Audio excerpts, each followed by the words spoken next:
अस्सलामुअलैकुम। तो इस वीडियो से हम लोग अपना जो डिफरेंशियल इक्वेशंस का कोर्स है उसको स्टार्ट कर रहे हैं। अब देखिए ये हमारे पास पहली वीडियो है और इसके अंदर जो जितनी भी बेसिक्स होंगी इस कोर्स की वो सारी हम लोग डिस्कस कर रहे होंगे। सबसे पहले हम लोग इस टर्म का मतलब समझेंगे कि हमारे पास डिफरेंशियल इक्वेशंस का मतलब क्या है। ठीक है, अब देखिए सबसे पहले हम लोग इक्वेशंस को देख लेते हैं। इक्वेशन हमारे पास क्या होती है, मेरे पास दो साइड्स है, ठीक है, और उनके दरमियान में इक्वल टू का साइन लगा हुआ है। इसका मतलब ये है कि वो जो दोनों साइड्स हैं वो आपस में बराबर हैं। उन साइड्स में मेरे पास कुछ चीज़ें मौजूद हो सकती हैं जिसमें वेरिएबल्स हो सकते हैं X Y Z A B C D, मैं किसी भी चीज़ से डिनोट कर दूं और मुझे इसकी वैल्यू नहीं पता। ठीक है, वहाँ पर हमारे पास कुछ कॉन्स्टेंट्स मौजूद हो सकते हैं, नंबर्स, कॉन्स्टेंट्स नंबर्स को कहते हैं। ठीक है, कुछ ऑपरेटर्स मौजूद हो सकते हैं जिसमें प्लस माइनस मल्टीप्लाई डिवाइड, ये सारी चीज़ें मिलाकर कुछ ना कुछ हमारे पास कोई इक्वेशन फॉर्म करती है। ठीक है, तो ये हमारे पास एक इक्वेशन कहलाती है। हमारे पास जो वेरिएबल्स होते हैं इनकी वैल्यूज ऐसी होती हैं, अगर हम निकालें तो ये जो दोनों साइड होंगी वो आपस में हमारे पास बराबर होंगी। ठीक है, अब देखें डिफरेंशियल इक्वेशन हमारे पास क्या कहलाती है।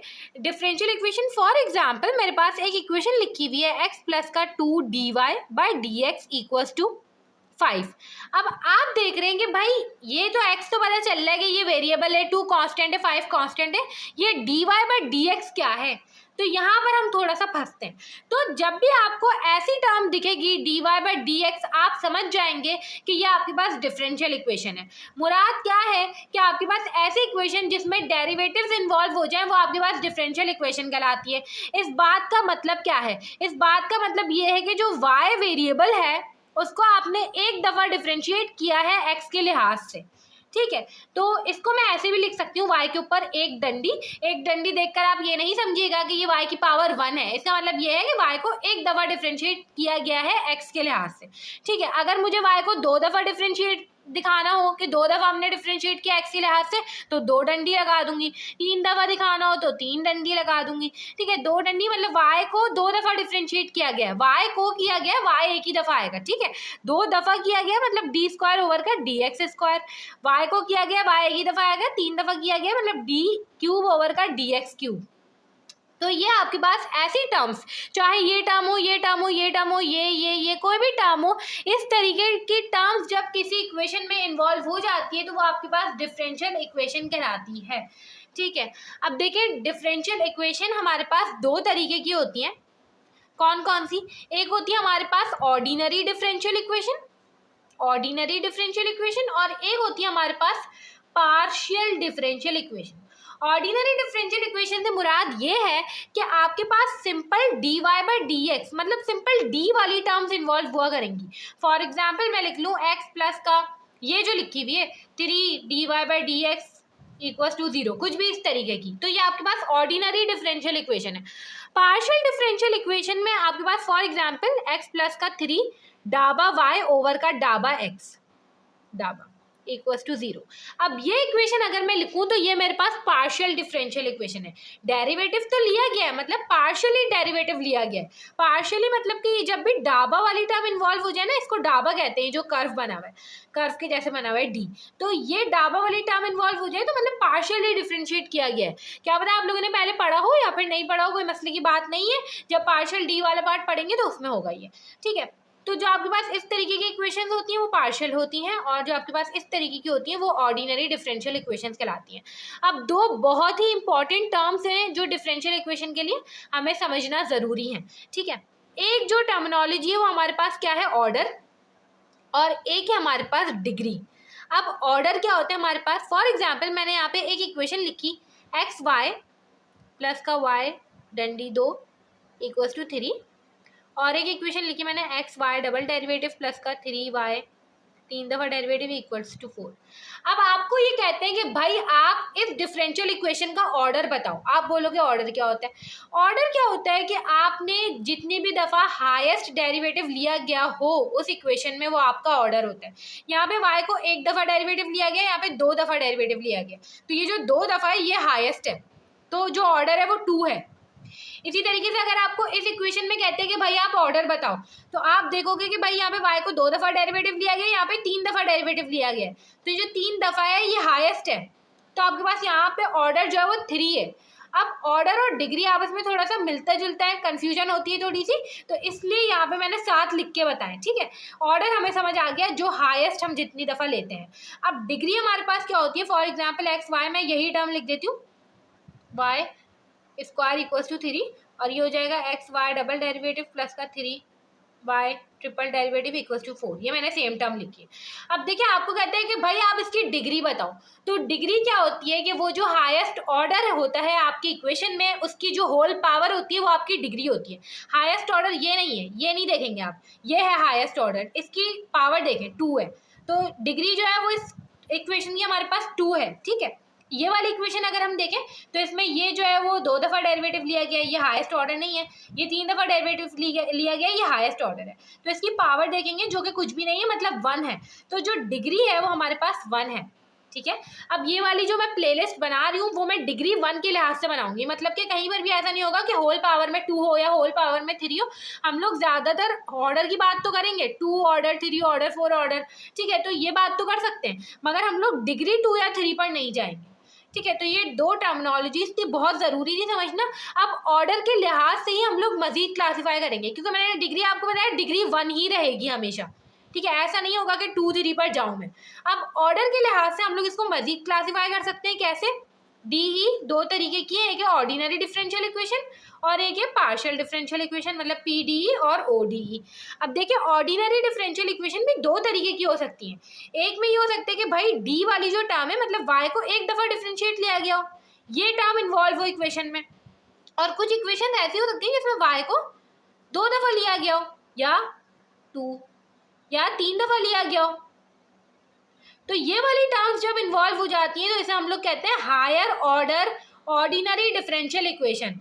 ये वाली जब एक ही वाली टर्म इन्वॉल्व हुई होती है, मतलब एक ही दफ़ा डेरिवेटिव लिया गया है पूरी इक्वेशन के अंदर, तो इसे हम लोग कह रहे होते हैं first order ordinary differential equation, ठीक है। इसी तरीके से PDE भी 2 तरीके की होती है, फर्स्ट ऑर्डर PDE और हायर ऑर्डर, मतलब उसमें एक दफ़ा मतलब डाबा y ओवर डाबा x इन्वॉल्व होगा फर्स्ट ऑर्डर में, और सेकंड ऑर्डर में डाबा ओवर का डाबा x स्क्वायर y हो सकता है, डाबा क्यूब ओवर का डाबा x क्यूब y हो सकता है। तो इस तरीके से हम लोगों ने मजीद इसको क्लासीफाई कर दिया। अच्छा भाई देखिए, अब जो इस कोर्स में सबसे पहला पार्ट हम लोग पढ़ रहे होंगे वो हमारे पास ODE का होगा, मतलब D इन्वॉल्व हुआ करेगा, सिर्फ डाबा वाली टर्म्स नहीं हुआ करेंगी, और ODE में भी सिर्फ first order ordinary differential equation, मतलब कि D स्क्वायर DX क्यूब इस तरीके की चीज़ें नहीं होंगी, y को सिर्फ एक दफ़ा डिफरेंशिएट किया गया होगा, ठीक है। अब देखिए ये जो डिफरेंशियल इक्वेशंस हैं इसको हम मजीद क्लासीफाई कर सकते हैं, मतलब ये बहुत तरीके की होती है। First order ordinary differential equation की बात कर रही हूँ मैं, हायर ऑर्डर पे अभी हम लोग नहीं जा रहे, ठीक है। फर्स्ट ऑर्डर हमारे पास बहुत तरीके की होती हैं, कोई होती है हमारे पास वेरिएबल सेपरेबल फॉर्म, कोई होती है होमोजीनियस फॉर्म, कोई होती है DE reducible to homogeneous form, exact form, linear form, Bernoulli form, ठीक है। तो ये सारी फॉर्म्स है हमारे पास, और इन सब first order ordinary differential equations को सॉल्व करने का अलग अलग तरीका होता है, हर फॉर्म अपने अलग तरीके से सॉल्व होती है, और हम लोग हर वीडियो में हर एक फॉर्म को डिस्कस कर रहे होंगे और उसका सॉल्व करने का तरीका देख रहे होंगे, ठीक है। अब देखें कुछ चीज़ें हैं बेसिक, वो ये कि एक तो काम ये कर सकती हूँ कि मैं मेरे पास डिफरेंशियल इक्वेशन मौजूद है। डिफरेंशियल इक्वेशन क्या होती है भाई, जिसके अंदर डेरिवेटिव्स इन्वॉल्व होते हैं, ठीक है, उसको मैं सॉल्व करूँ और सॉल्यूशन की तरफ लेकर जाऊँ। जो मेरे पास सॉल्यूशन आया करेगा हमेशा, मुझे कैसे पता चलेगा सॉल्यूशन आ गया, आपके पास डिफरेंशियल इक्वेशन की जो डेरिवेटिव हुआ करेगा ना, ये टर्म खत्म हो जाएगी, ठीक है। सिंपल सी एक इक्वेशन आ जाएगी, y equals to 2x plus c, for example ऐसा आ गया, ठीक है। तो ये आपके पास सॉल्यूशन निकल के आ गया। अब आप बोलेंगे ये y समझ आता है, x समझ आता है, आपने कुछ ना कुछ सॉल्व करके c क्या है, c कहाँ से आ गया। तो देखें जो आपके पास डिफरेंशियल इक्वेशन होती है उसमें डेरिवेटिव्स होते हैं, ठीक है। अगर मेरे पास -2 होता है और मुझे -2 को ख़त्म करना है तो मैं +2 कर दूंगी, 0 हो जाएगा। मतलब मुझे इसको ख़त्म करना है, डेरिवेटिव को ख़त्म करना है, तभी मेरे पास सॉल्यूशन आएगा। डेरिवेटिव को ख़त्म करने का तरीका क्या होगा, डेरिवेटिव का उल्टा, जो कि मेरे पास होती है इंटीग्रेशन। तो घुमा फिरा के ये जो डिफरेंशियल इक्वेशंस होती हैं इनको हम कुछ ना कुछ करके इंटीग्रेशन ही कर रहे होते हैं, ठीक है। अब ऐसा नहीं होगा कि हर किसी में सिंपल इंटीग्रेशन होती है, नहीं, इंटीग्रेशन के अलग अलग तरीके होते हैं, अलग अलग फॉर्मूलाज होते हैं, वो सारे हम लोग देख रहे होंगे इसमें, मगर घुमा फिरा के होती इंटीग्रेशन ही है, ठीक है। तो आपकी इंटीग्रेशन अच्छी होनी चाहिए इसके लिए, फर्स्ट ऑर्डर ODE के लिए। अब देखें आपने जब इंटीग्रेशन करी, आपको ये बात पता है जैसे हम इंटीग्रेट करते हैं तो आपके पास आखिर में +c जैसा कुछ करके भी आता है, ठीक है। तो वो जो प्लस सी आएगा वो ऐसे आएगा आपके पास। तो ये आपके पास कॉन्स्टेंट्स होते हैं। अब देखिए सॉल्यूशन मेरे पास दो तरीके के होते हैं, एक होता है जनरल सॉल्यूशन और एक होता है पर्टिकुलर सॉल्यूशन।